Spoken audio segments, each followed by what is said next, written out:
It was another wild Sunday, week 5 of the NFL season. Could the Arizona Cardinals remain the only unbeaten team in the NFL, or the 72 Dolphins popping champagne? Could the Jags, Lions notch their first win, and 6 rookie quarterbacks made a start? How did they do? And what's up with the Kansas City Chiefs? I'm Bo Brack, your Monday host. We're talking all about it today on the Locked On NFL podcast. You are Locked On NFL, your daily NFL podcast. Part of the Locked On Podcast Network, your team every day.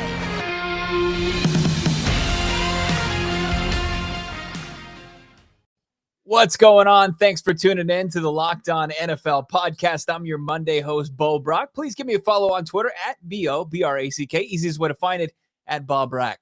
Are you watching on YouTube? Well, thanks for checking out the channel. If you haven't done so, check it out. Subscribe, set it up for alerts. So once we post any brand new content, and there's a ton of it coming your way on a daily basis, you won't miss out on any of that. If you're listening to our podcast for the first time, thank you so much. Subscribe, hit us with a review or a rating. We really would appreciate that.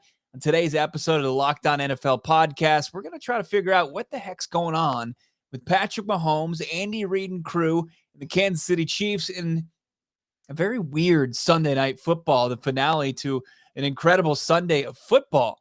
It was over an hour delay there at Arrowhead Stadium, and it was a delay of a beatdown that went down, and there's a new top team in the AFC. I think we can crown the Bills at this point in the season are the best team in the NFL. Maybe we'll answer that question as well. There is one remaining unbeaten team, the Arizona Cardinals, and Trey Lance's starting debut for the 49ers. Were they able to keep their record unscathed? We'll get into those later games. Sunday of week 5 of the NFL season got a little earlier start on Sunday. You had the London game, first London game, and I think since 2019. It's been a little bit since we've been across the pond, seeing the couple teams hit the gridiron, but we saw that, and there was a showdown between the Atlanta Falcons and the New York Jets. It was the Falcons improving to 2-3 with a 27-20 win over the Jets, who fall to 1-4. Zach Wilson, another pick, a league-leading 9th interception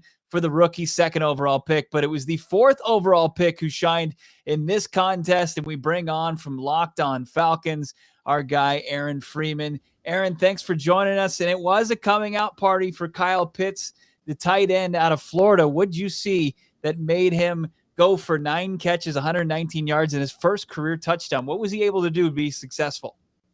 Well, we saw the Kyle Pitts that we've been expecting to see all summer long and all season long. The Falcons finally were able to get their offense going, and they really needed a big day from Kyle Pitts today, given the status of Calvin Ridley being out of the lineup. He's been their number 1 receiver this year, and Calvin Ridley dealing with a undisclosed personal matter. And the Falcons really needed to funnel their offense entirely to Kyle Pitts, and they were able to do that. You saw him get his first touchdown of the game. You saw him show his incredible catch radius. He made a really nice one-handed snag. You saw his ability to win short, intermediate, and deep. He had a big 39-yard catch at the end of the game that sort of started out the Falcons on their sort of penultimate drive. That was the game-sealing drive for them to get their win. So it was pretty much Kyle Pitts checking every box that you have been wanting and expecting him to since the Falcons made him that 4th overall selection back in April. So it was just a matter of getting the looks from Matt Ryan, who had a really good day, 342 yards, 2 touchdowns. Was it just him kind of emphasizing getting number 8 involved? Yeah, I think so. You know, we've seen Matt Ryan get off to a sluggish start this year relative to where he's been most years. But in the week 4 loss to Washington, and then again today against the Jets, we saw Matt Ryan looking like the Matt Ryan of old and really sort of building that rapport with Kyle Pitts.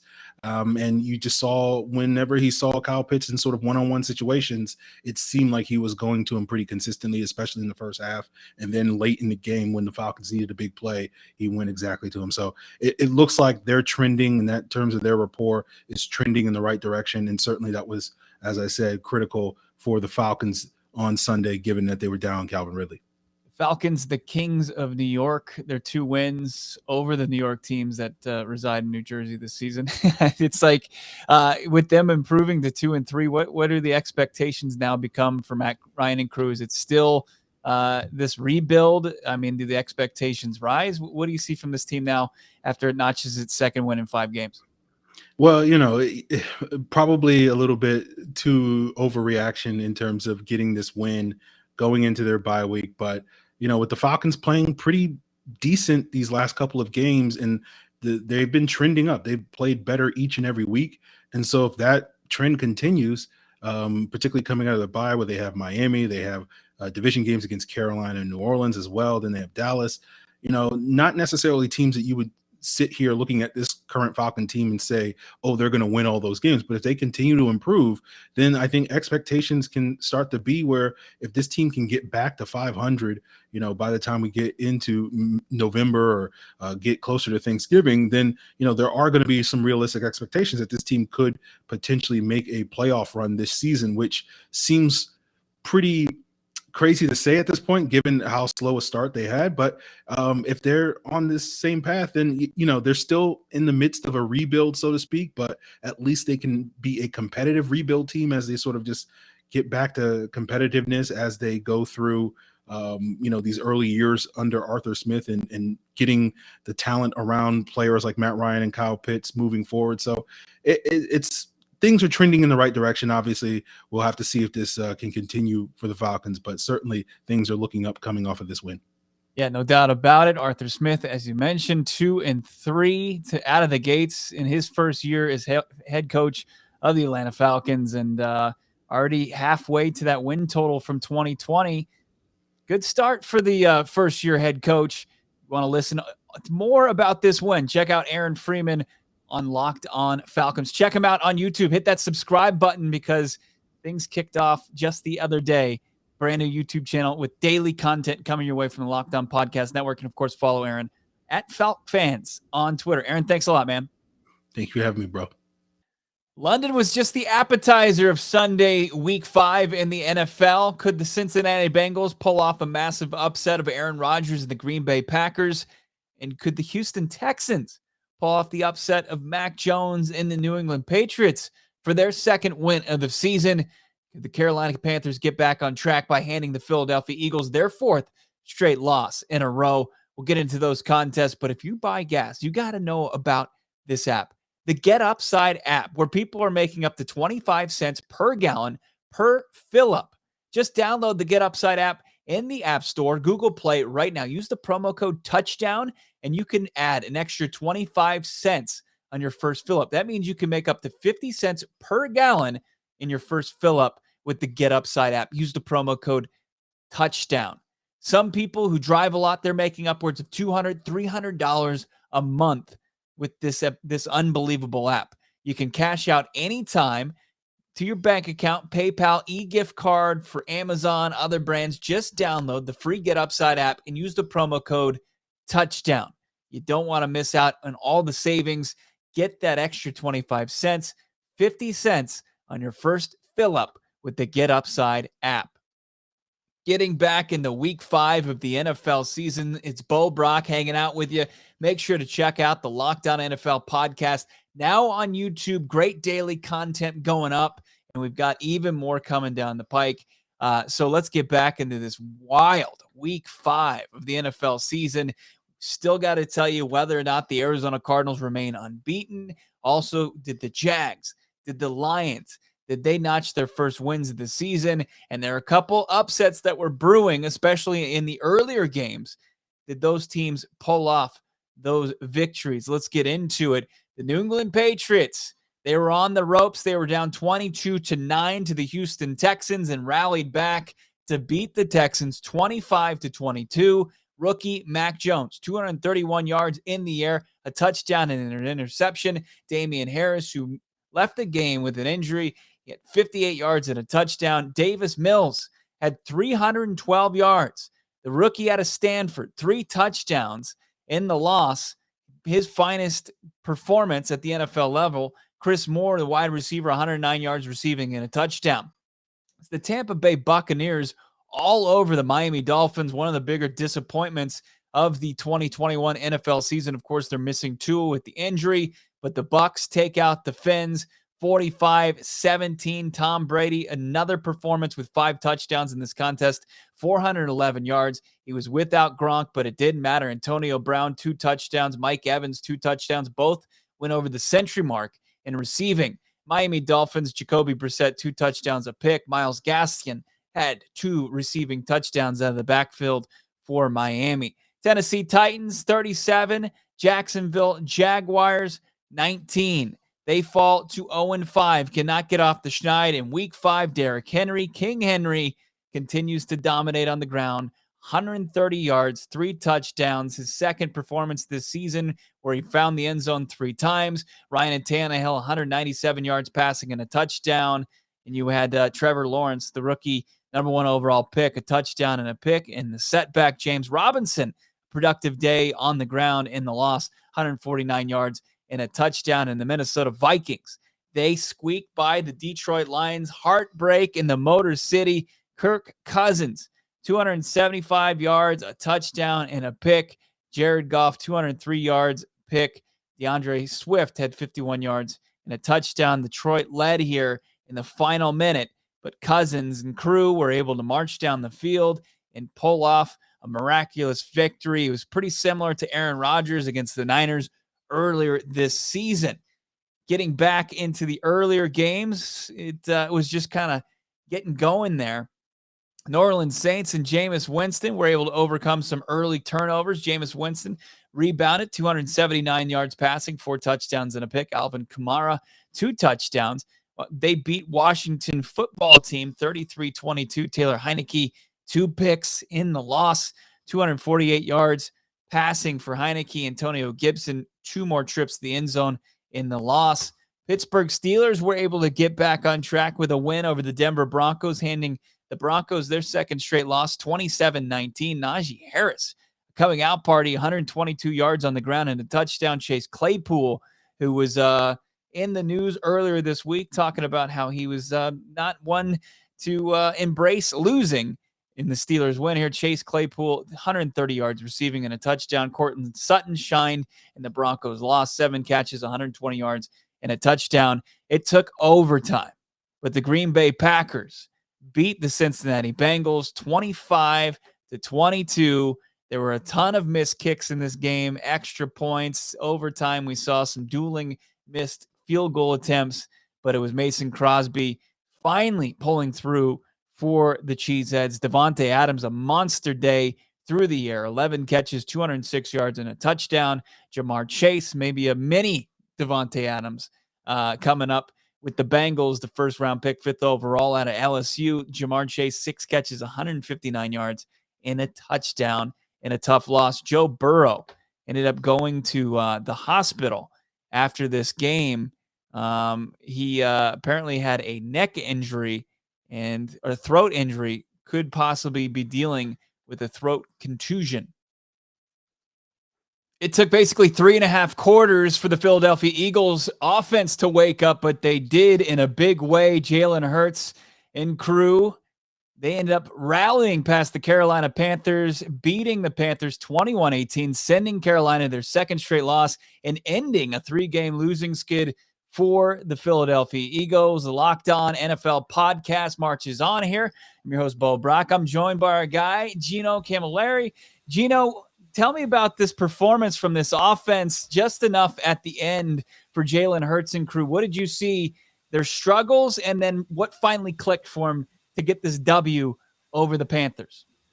Well, let's just say that Matt Rule probably is not the biggest Jalen Hurts fan, now leading another comeback over him like he did when he was at Oklahoma and they took on Baylor in one of the more miraculous comebacks in Oklahoma history, even after yesterday's performance when they came back against Texas. But Jalen Hurts, man, this guy is an enigma. But at the end of the day, we see the result, 21-18. They got it done when it mattered. 2 out of the last 3 drives, they scored touchdowns on. Even after they turned the ball over on downs, after they scored that first touchdown, the defense, who dominated most of the day, was able to continue what they were doing. And then the offense did it when it mattered. And Nick Sirianni put on, I would say, a very good masterclass performance last week. They didn't punt one time. It seemed like every time they were on the field this time that their punter was out on the field, they couldn't get it going. They were going 3 and out. And in the NFL, it just takes a snap of the finger for things to go differently. And the Eagles' offense, as ugly as it was for 3.5 quarters, they called enough of the right plays down the stretch to punch it in the red zone where they've been struggling the last 2 weeks. So even getting that field position to go into that area and win the game, I think it's a good performance from everybody when it comes down to overcoming adversity, especially for a team that's 5 years into their 5 games, into their 10 year, for their coaching staff, for Jalen Hurts and this new offense, for these defensive guys to get on track under Jonathan Gannon. If we just slow down a little bit and let those guys really play to the capability that they have and the talent that they have on this team, which I think is still enough to win games against the Carolina Panthers in a 1-score matchup, as long as you're resilient and they play fundamental football for 60 minutes, put out of your mind what happened in the beginning.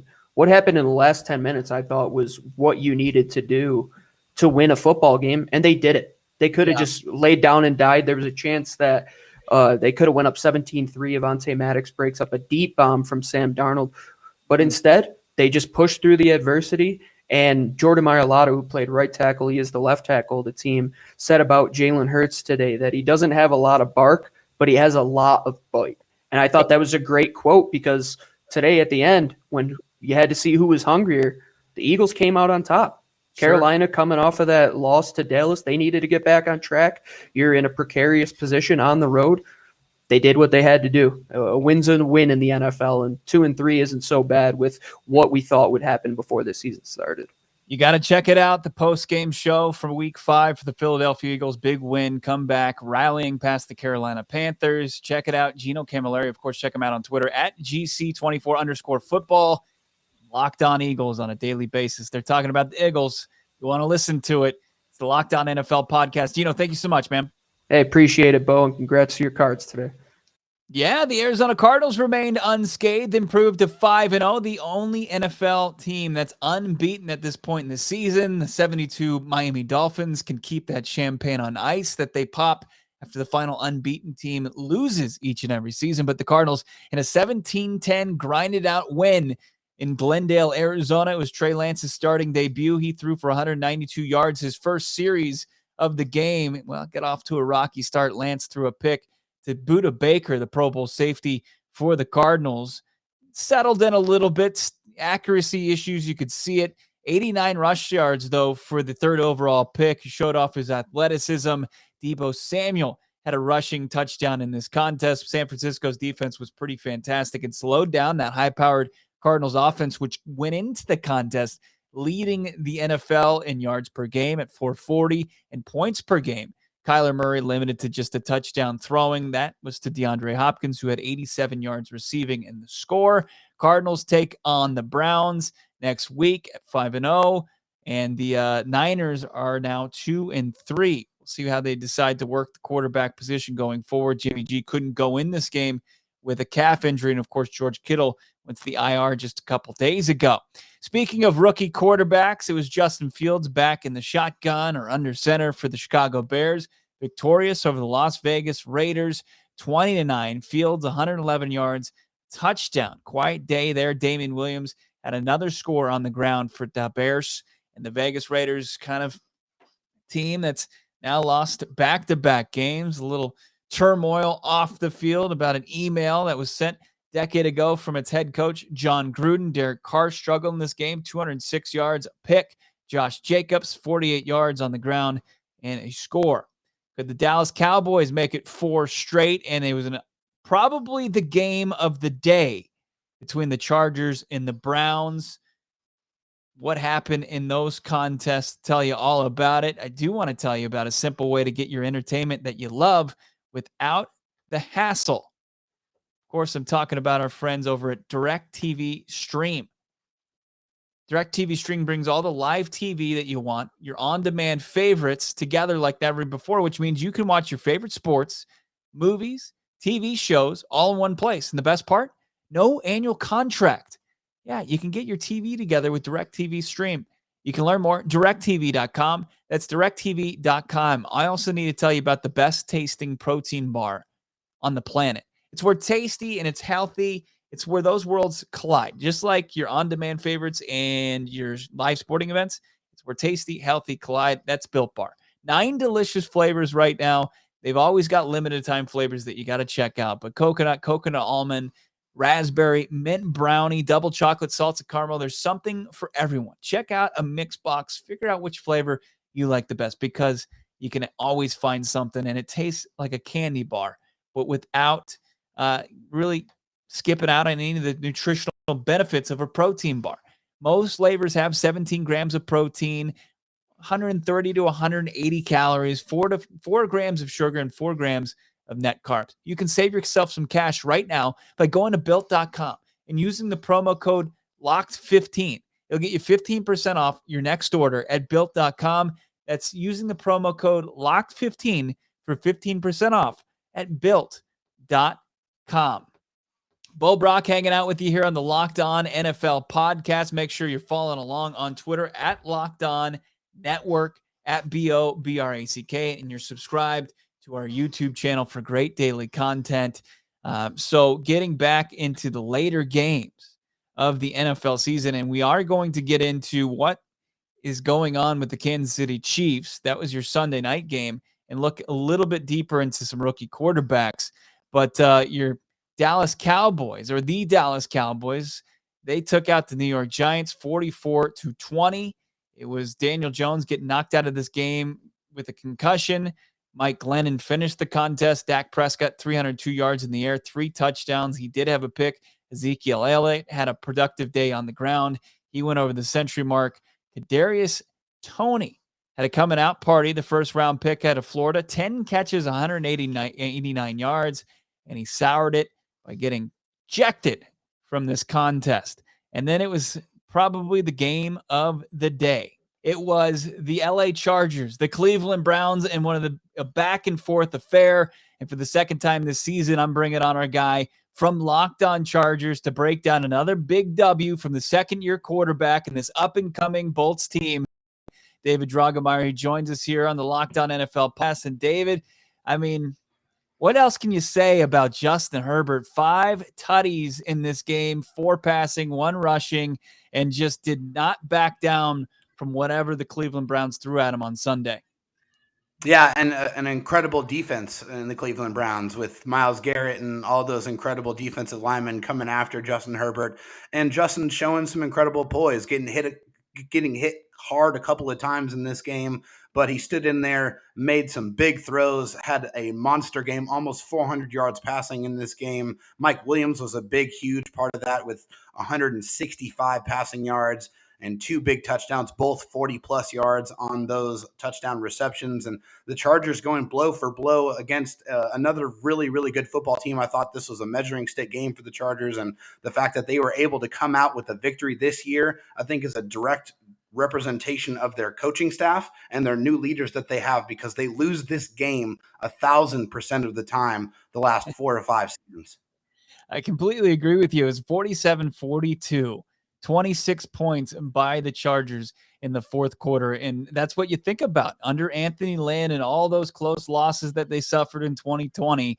And then this season already, you know, they had a tough loss to Dallas, but they had a big old win over Patrick Mahomes, the Kansas City Chiefs, the last time you and I talked. And then today, or yesterday, I should say, against the Cleveland Browns to improve to 4-1. And on the broadcast, I don't know if you heard it, it was like 75% of the teams that improved to 4-1.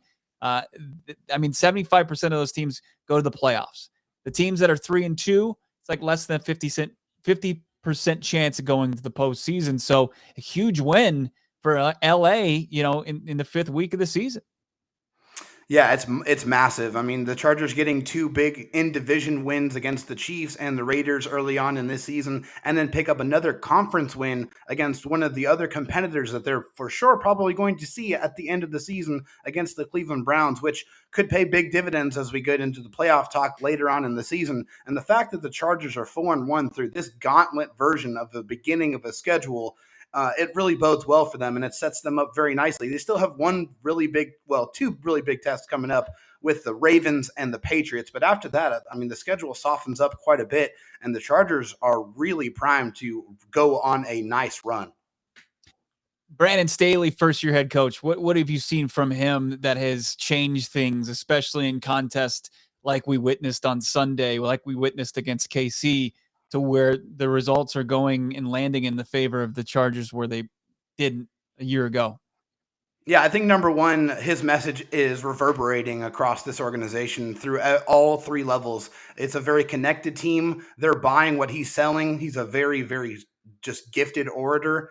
And when he talks, they listen. I mean, it really brings all three components of this team together. On Thursdays, they do those team meetings where they really go over the plan and they let everyone know. The offense knows what the defense is doing and the special teams and vice versa. I mean, that's really just helping bring this team together, and also the gutsy nature of his calls and his ability to just go out there on 4th and 8 and 4th and 2 on their own 20 and say, I'm going to believe in Justin Herbert because he's my best player, and I am going to give him as many chances as I can to go out there and help my team win the football game. And I think that breeds incredible confidence in your team and belief that they can go out there in any situation and get a win. Really unreal to see what Herbert continues to do. Joe Burrow, he was in a tight contest with Aaron Rodgers and the Green Bay Packers. The quarterback class from 2020 compared to this year's class, it's struggling mightily and continuing to suffer a bunch of losses. Victory Monday on Locked On Chargers today. Check it out. Check them out on a daily basis. One of the most exciting teams in the NFL. David Drogemeyer, of course. Make sure you're following him on Twitter at DroTalkSD. David, thanks, man. Justin Herbert's just putting on a show in his second season and following up his incredible NFL Offensive Rookie of the Year campaign with a strong one in his sophomore season. Joe Burrow rebounding from his knee injury, so the 2020 quarterback class looking pretty good. You have Tua, who's been sidelined most of this season already with an injury. And then, of course, 2019, it gave us Kyler Murray. The year before that, Baker Mayfield, Josh Allen, Sam Darnold's kind of finding some rhythm in Carolina despite his 3 picks on Sunday. And then, of course, you had the MVP in that class in Lamar Jackson. Just the last couple drafts, I mean, consistently, we've seen a ton of talent at the quarterback position come in this league. And I don't think that we're short on talent as far as this year's class, but they have struggled more so than those previous classes had out of the gates. And I just compiled some of the stats from Sunday's rookie quarterback class, who made 6 starts, 5 first-rounders. Trevor Lawrence had a pick and a touchdown and also rushed for his second rushing score of the season. Zach Wilson did not throw a touchdown. He threw his league-leading 9th interception of the year. Trey Lance in his first start lost through a pick as well. Justin Fields threw his first career touchdown. Mac Jones threw a touchdown, threw a pick. He's got 5 of each on the season. And Davis Mills, not even the first round of the group, probably had the most impressive performance. He had 312 yards and 3 touchdowns, took care of the football in a loss to Mac Jones and the Patriots. But it's just interesting because it's become the blueprint, right? I mean, it's kind of been since Russell Wilson emerged as a first-year quarterback, and he was able to go in there, and this team was able to, the Seahawks were able to build around him in that rookie scale contract. It's taken off, and it's been the blueprint for struggling franchises to kind of get back to relevancy once again with the rookie quarterbacks and those contracts and being able to build around them. We'll see, if teams hesitate now. And looking at the quarterback class in the 2022 draft, like nobody's emerging as a contender for the top pick or as the top quarterback off the board. Spencer Rattler is somebody who's been talked about, and he was benched in the Red River rivalry on Saturday. Did have a big 2-point conversion play in that game, but can you draft somebody who was benched for the second consecutive year in his team rivalry game and continues to show inconsistencies? You got Malik Willis out of Liberty, small school, lost to Syracuse, really doesn't play anybody. Sam Howell has struggled for North Carolina. So, looking at the quarterback class, is it going to be a team that might hesitate to put all their chips in a rookie quarterback, push all their chips in the middle of the table on a rookie quarterback in 2022? It's interesting, especially after the struggling performances from the 2021 class. Now, there was one last game of the Sunday slate of week 5 of the NFL season. It was the Kansas City Chiefs, whose struggles continue. They're under 500 after a 38-20 loss to Josh Allen and the Buffalo Bills. The Bills now improved to 4-1. They've won 4 straight after the season opening loss to the Pittsburgh Steelers. Josh Allen, 4 total touchdowns, 3 of those in the air, 315 yards in the contest. And Dawson Knox had a touchdown catch. Emmanuel Sanders had 2 touchdown catches from Josh Allen. And Patrick Mahomes had 2 touchdowns, 2 interceptions, threw for 272 yards in the Sunday night contest. And it was delayed an hour at halftime because of lightning.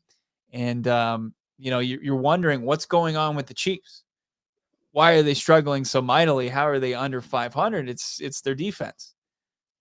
You can't stand to turn the ball over like they did a couple times on Sunday. But their defense, when you just look at it, they're giving up way too many yards, 437.4 yards per game.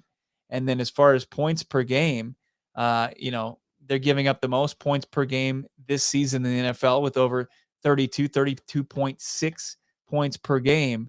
Kansas City Chiefs are giving up each and every week. Just not getting it done. They might have rebuilt that offensive line and fixed what made them look bad in the Super Bowl, but now it's another issue that Andy Reid and crew are going to have to figure out on the fly here in the 2021 NFL season. One more game in week 5 set for you tonight, Monday Night Football. It's a 3-1 Baltimore Ravens team playing host to a 1-3 Indianapolis Colts team that used to reside in Baltimore. Carson Wentz taking on Lamar Jackson. Our guys Ross Jackson, Luke Braun will break down and recap Monday Night Football. Plus, they'll check in on your fantasy football team. Some great fantasy insights coming your way. Make sure you're following along on Twitter at Locked On Network, at BOBRECK to follow me, Bo Brock. That's more of a pity follow. And, of course, you're subscribed to our new YouTube channel with great daily content always headed your way. Make sure you subscribe, set up the notifications and alerts on that one. Enjoy the rest of your Monday. Talk to you guys in a week. Bo Brock, thanks for listening to the Locked On NFL podcast and making us the first listen each and every day. Now, your second listen, go check out our friends over at Peacock and Williamson. Also taking a look, a national perspective around the league of the NFL.